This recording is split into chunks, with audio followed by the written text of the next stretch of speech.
Hey everybody, welcome to Workforce Gaming. I'm Brad, here with Doug. Hey.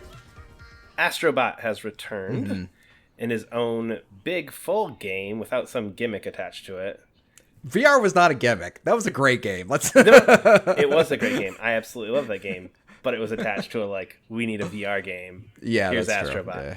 We need a pack-in PS5 game. Here's Astro Bot. Now it's like, no, Yeah. you actually, it's an actual game now. Yeah. And, oh boy, is it one of the best games. Mm-hmm. So, Yeah, no, it's incredible. I was kind of shocked, but also Rescue Bot VR Mission is one of my favorite games ever. It's kind of funny because I feel like people are, even myself, are kind of underestimated because of Playroom. But it's Playroom was pretty good, but then it's in the background they had also made VR Missions, which again, literally one of the best games ever made. It was a Mario 64 moment in gaming flawless. history. Flawless, yeah. Yeah, so it was kind of fun seeing a lot of people go oh, they make other good stuff. They can make really, really good games. And it's yeah, it's awesome. It's one of the best games ever played. Go if you like PlayStation and you like platformers, go buy this game and then just turn off the rest of this review. But we got to Yeah, so what I think is interesting is I think we like this because I have the same thoughts. This is one of my favorite games ever, probably one of the best platformers I've ever played. But I think we have very different takes on why that is. I think you are hard in on oh my god, did you see the bot from da da da? And oh my gosh, the PlayStation. So I'm and in my opinion, I'm just no, this just has some of the best platforming gaming out there. Just the way that it feels, the way that it controls, how tight it is, just everything is just flawless. And yeah, the PlayStation stuff is a nice little cherry on top of the amazing everything. But in my mind, I feel just in the text messages and stuff that we've had, I feel you're hard in on that PlayStation level, right? Yeah, I mean, so I'm a PlayStation fan since PS1. When you got through all, I think 100 plus PlayStation bots, there was only one I didn't recognize that I had to Google, and it ended up being a PlayStation game that never came out here in the US. It was, to me, yes, the platforming is awesome. Let's talk about that for a second. But as a PlayStation fan, I've wanted a Smash Brothers equivalent forever. You had PlayStation All-Stars? And honestly, the game gets a lot of flack for good reason, but that game really knew those characters. I would say in a way that even Smash Brothers sometimes, I think that the way that it portrayed those characters was incredible. But that was it. That's all we really had. Yeah. And then there's these kind of hints during anniversaries and stuff. But I just wanted that Super Smash Brothers love of Nintendo history for PlayStation, and I finally got it. So I think that to me was the huge kicker. It's a huge PlayStation fan. I also love the platforming and everything. Yeah. I also think that's really cool, but it's gonna sound really embarrassing, but it feels I'm seen as a PlayStation fan, through the history that hasn't been acknowledged for a very, very long time. Yeah. I could almost say pretty much the time Uncharted 2 came out. It's ever since then, PlayStation took this turn, and this is just oh no, this is just everything I love about PS1 and PS2 era PlayStation is being acknowledged in really cool ways, and not just with the bots, but kind of with just the bots, but how those bots are presented, which we'll talk about a bit. I think we should talk about gameplay stuff first, because I think that I could just go on and on about how cool the bots are. Yeah. And I do want to just say one thing, because the bots are very cool, and you get little items that the bots play with, which is very cool. Yeah. Yeah. I just don't feel there's that much to it. I think that's what threw me off is because you started playing this a little bit before I did. And you're oh my god, this bot! Oh my god, this bot! And I'm expecting something. Yeah. It's just no, it's a robot with Jack's hair on it. Yes, yeah. And I think that's what I think that's what threw me off is I think there was so much was made about oh my god, the love of PlayStation, and it's it's there, but it's just it's a bot that looks like Drake. Okay, great. Yeah. This is gonna sound so dumb, but I played a lot of Super Smash Brothers Brawl. I always just wanted that trophy room, that sort of stuff forever, and this is that. So that's why it's kind of fun to for me to talk about the PlayStation stuff, but I don't know if it's necessarily interesting for other people to talk about, because it is basically just a very well done, very well researched trophy room thing. Essentially, yeah. Especially the hub world. Yeah. Yeah, exactly. It was the same feeling when I played Super Smash Bros. To begin with, because who the hell is Marth? And I remember that era of sort of stuff, and it's there's a few kids who did know who Marth was, oh, he's a Fire Emblem character. Yeah. And it's not some of the cuts they do in this in the later half of the bots were so cool to me, of just like, you just kind of think these games just like got totally forgotten. So just even seeing them acknowledged to me was a huge moment. Yeah, I get it. So it's just more this like somebody still remembers insert random JRPG from 1997 other than me. Yes. That's the feeling. Yeah, yes. Okay. I get that. Yeah, exactly. Somebody had to like acknowledge it in some business. They had to write down blank RPG or blank game to go call the guy to get the rights to use that little character. It's like, okay, a conversation was started. To me, it just was just like 1,000 conversations I wanted started, and I could at least see that. It's like, okay, everybody's got contacts now. It just makes me very optimistic. Nobody has an excuse to not know who da-da-da is anymore, because there was I get that to a point, I guess. I think to me it was just like there, and we're going to avoid spoilers as much as possible. There are there are a few other specific PlayStation things that happen in each world. Those to me blew me away and were amazing and some of my favorite moments.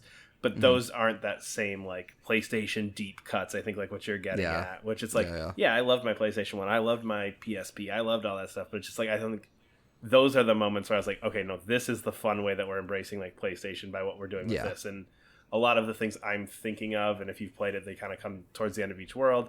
They're much more modern than a lot of those. Although there's one that I think stood out, and I was like, oh, whoa, we're going that way. Exactly. But to get back to the game itself. The game itself. We'll get off our nostalgia old man soapbox here. I love how simple it is.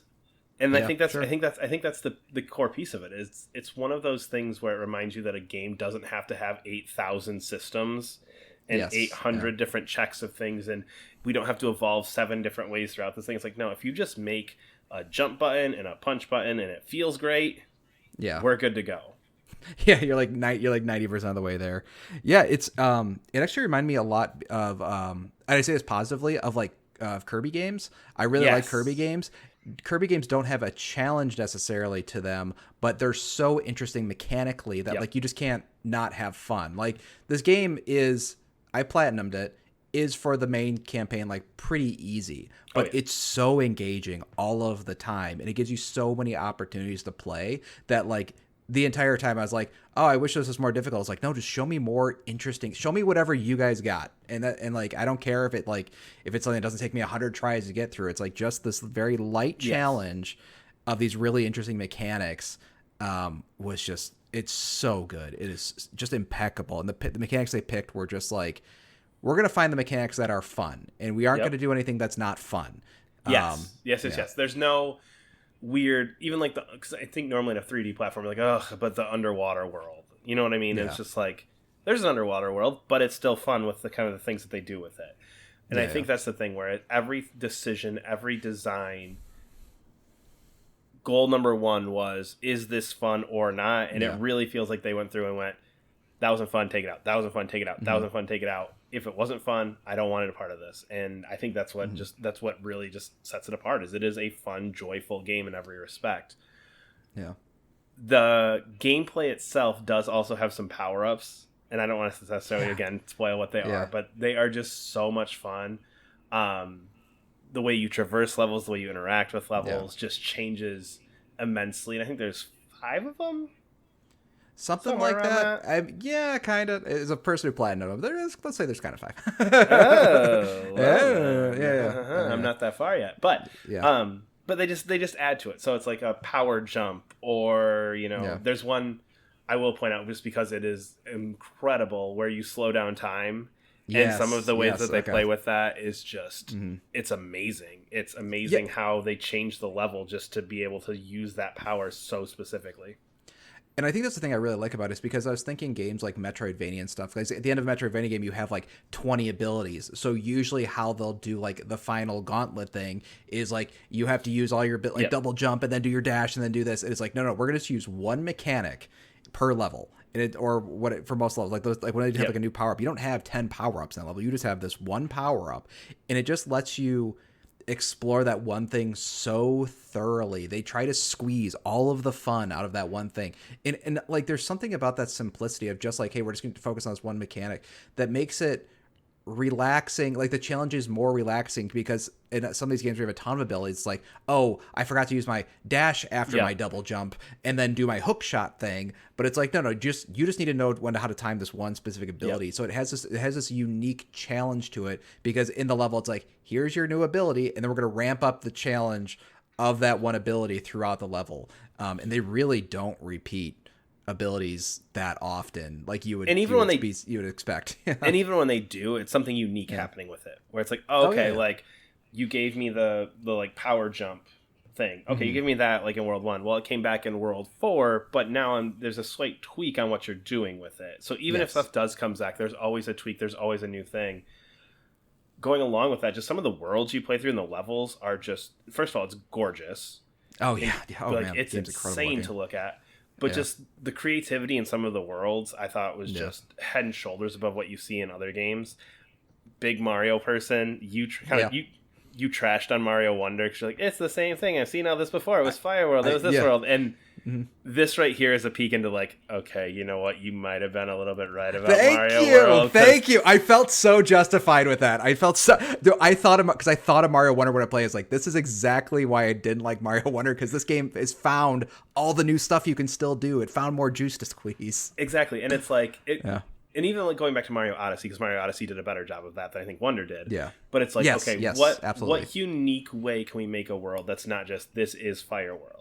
I mean, there's one where it's like ice cream, I think was like the theme of the world. Like, that's an early one that just was kind of unique. And the other piece with that is they put so many weird little physics objects in this that I sat there doing my twirl spin and the like sprinkle ice cream for like 3 or 4 minutes, just because it's so fun to watch all this stuff just fly around and it goes crazy. There are dozens of scenes in this where it's like, okay, you're just in a giant bowl of apples. And the apples, you can jump around, and the apples are all physics-based, and they're all flying all over. It's just, again, it's just that joy, that fun, that we're going to give you great gameplay. We're going to give you new and interesting worlds. We're going to give you fun stuff in those worlds to play with. Yeah, I think the thing on that, what you're saying with, like, the fun is that they let you just play around with like a toy for a second. Like for example, like a ton of physics objects. Like there's no goal for like we'll just drop a bunch of physics objects in front of you. You can run right past it and it doesn't mean anything. There's no bonus points or whatever for playing with the physics stuff. But there's just a lot of times where like, hey, this is really cool if we just throw a bunch of physics things here, or we do this here, or we do this. And they just like give you little sections to play around. And it's on you to like it feels like you're being able to create your own fun with the game itself. Even though it's very linear, it's very directed. There are points when it's like, no, I now have the opportunity to play around. The physics stuff in here is just like, it's like when you watch those physics demos. I guess they don't have those anymore. But back in the day when they had physics demo, it's back like to our old man talk. They show these cool. This game is like very, very largely inspired by a very specific PS3 Ducky demo. But anyway, you'd see these things where they have a bunch of particles, and nobody could ever really turn that into a fun game. Yeah. And for whatever reason, like this was the game they did that. So it's like, oh, it has excellent platforming. Oh, by the way, it has a ton of really cool physics stuff. The physics stuff never interacts with your play. You're interacting with the physics. Yep. So it's not like you're having weird physicsy jumps. It's like, no, your character plays like immaculately as you're running through a physics world sort of thing. Exactly. It's just like in everything you bonk, everything you do. I mean, the controller stuff, we haven't really talked about that. The controller stuff is like, what the fuck have we been doing with the DualSense in the last 5 years? every time somebody actually uses that thing the right way, it's like, this should be game changing. Like, why on earth are we not? What are you doing? I mean, I get third party because you're basically gonna have to do a whole lot of stuff, but first party stuff, come on, you're making the game for this controller, like this thing. Just a few of them that stand out. I mean, you can tell the surface you're running on. You can tell if it's sand or if it's like steel just by how the controller feels and sounds. The rain is incredible when it rains. Just the way that rumble works, the way that the sounds are coming out, it's so engaging that it just makes me almost just kind of like the physics object. I just stopped to play with like, ooh, what's the DualSense doing right now in this particular area? It's all those little fun moments. Yeah, and it's like like just going around hitting things, you get a little reward of hitting it, literally anything. Your DualSense is going to do something kind of fun, so it feels rewarding to interact with the world like in any way, shape, or form, because your controller is going to give you a little whatever reward. It's not, it's not a thing on a counter, but it's just like, wow, that really felt like wood. Wow, that really felt like acorns. There was one that I was found really, really impressive. It was just like a slowly turning cylinder that was like clearly heavy and rusted, but it did this like weird scraping thing in the controller. I was like, whoa. And it's like one of the first things you hit. It's just like, oh, this whole game is just full of toys. That's like what it is. It makes your DualSense a toy. It gives you physics toys to play with. It gives you like literal bot toys to play with. Yep. And then like it gives you, all these mechanical stuff to play with as you like and challenge you throughout the game. It is cool on the challenge stuff though. I was saying like the main campaign is like pretty breezy, pretty nice. But they really, really go hard in the paint on like challenges as like you want to like kind of 100% the game. And the thing I thought was like kind of fun, how they tied in the bots is the really challenging levels have bots that like older people would recognize, which I thought was kind of cool. I did notice that about halfway through the challenge. I was like, oh, this guy from this game from like when I was 9, this guy from last. I'm like, oh, you're like, oh, all the kids can have their like their little. You can have your ratchets and that, and we'll put the. We'll put the does from the PlayStation 1 behind this thing that people are going to be like, oh, I'm going to get that thing, damn it. The hard cuts and stuff. And it is funny how sometimes like they'll hide some of the bots behind like really extensive challenges, or like you need to have a certain amount of bots to unlock this one bot. But like the ones they pick for like the big rewards, like as a PlayStation fan, it's like, hell yeah, that thing took me 200 bots to unlock. Like absolutely. They knew exactly what they were doing with the rewards on that. Yeah. There were a few where I was disappointed, where I was like, I just went and spent 20 minutes on this one challenge level, and that's the bot you're giving me. Like, yeah, that's come fair. on now. Yeah. There were one or two of those and I think that's because they are such like super deep cuts, and they are such like classic characters that's like, yeah, but remember that last one? You and 30 other people would love that one. And these other 30 people will love this one. And you're just like, I don't even know what that is. Sure, whatever. So I said I recognized all the bots. I didn't say I liked these games. See, okay, so I'm going to call you out really quick here. You recognized everyone other than one. Because I don't believe that, because there are so many guy in jackets that I literally Googled a couple and be like, I'm pretty sure that's so-and-so. But it's just a guy in a jacket. And unless I'm very specific on the, like... There's one, it pops up the text. It pops up the text. Okay. And it has... And actually, my favorite one, which I'm trying to avoid spoilers as best I can, my favorite one is just a guy in a jacket. And I'll tell you, maybe we'll do some future videos on stuff. But there was a guy who's like a guy just in a jacket. I was like, there is no way it's that specific guy that I'm thinking of. And it absolutely was. And it is one of my favorite bots. And he doesn't even have a very good animation. It was just like, I can't believe we talked about that guy. I do understand though, but like, it is funny that like a lot of PlayStation distinctive characters are just a guy in jacket. Yeah. Because that was my problem. I had some trouble with the 90s RPGs ones. Yeah. I was like, I know who this is. I'm 95% sure it's this. I'm going to Google it just to be sure, because it could be like 4 different people from this one specific game, because they're all guy with jackets. Sure. Yeah. But anyway, besides the point. Yeah. Last real point I had is the bosses in this. And if you play the other Astro Bot stuff, they're giant, they're massive. They're your classic 3-hit platform bosses, but they're just so unique in how they do things. Again, there's one where you use the slow motion thing, was probably my favorite boss. Yeah. There's giant robot pirates that are smashing things down, and they're all huge and ridiculous in scale compared to Astro Bot. And again, just all super fun. A few of them provide a little bit of challenge, but none of them are like that like overly challenging thing, but just a nice little half click up the difficulty when you get to that boss at the end. And a surprising amount of mini bosses. That was actually the big surprise to me. It's like I'm expecting at the end of each world to have a boss, but there's actually like a few worlds in between. You'll have named mini bosses. Yeah. It was just very cool having that kind of pop up. One of the things I really like is that some of the mechanics, so there's like super secret levels in the game that like you unlock in weird ways. They'll actually put like new mechanics in there that are not in the rest of the game. Like there were some super secret levels. It's like, oh, that was a mechanic from Playroom. Oh, that was a mechanic from VR missions. It was just like the secret levels for fun mechanics that just weren't as fun as the super fun mechanics. As like they had so many mechanics to play with that it was like really cool seeing that in some of the secret levels. Like just this one secret level has this one mechanic that they used in Playroom or a VR mission or the VR one or whatever one time, and we're gonna do like a level on that. And it was like it was just neat seeing that the game is so overflowing with stuff to do that it's just like the secret levels had just like just other fun stuff to do. And I think that's the one thing you said, it's overflowing. It's not a long game. I think I'm basically at the final boss. I just finished the last world, and I think I've got maybe 8 hours in it. So I mean, it's not like it's not a super long game, but because there's so much to do and there's so many unique things, it feels like you're just like constantly experiencing something new, where it's like, okay, this is an 8-hour game, but every 15 minutes I felt like I saw something new, something unique, something really exciting, versus something that's like, it's 40 hours, but man, that middle 12 hours where I was just walking through the desert, like that was boring, but the front and the back, and it's such a streamlined piece of what can we do to make PlayStation fans love this. It was just it's borderline flawless. I absolutely love my time with it. Yeah, so did I. And it feels like a coming home for that classic PS1, PS2 PlayStation that I grew up with. It's like mascot platformers were the thing when I started PlayStation, and it's like it was nice just seeing like.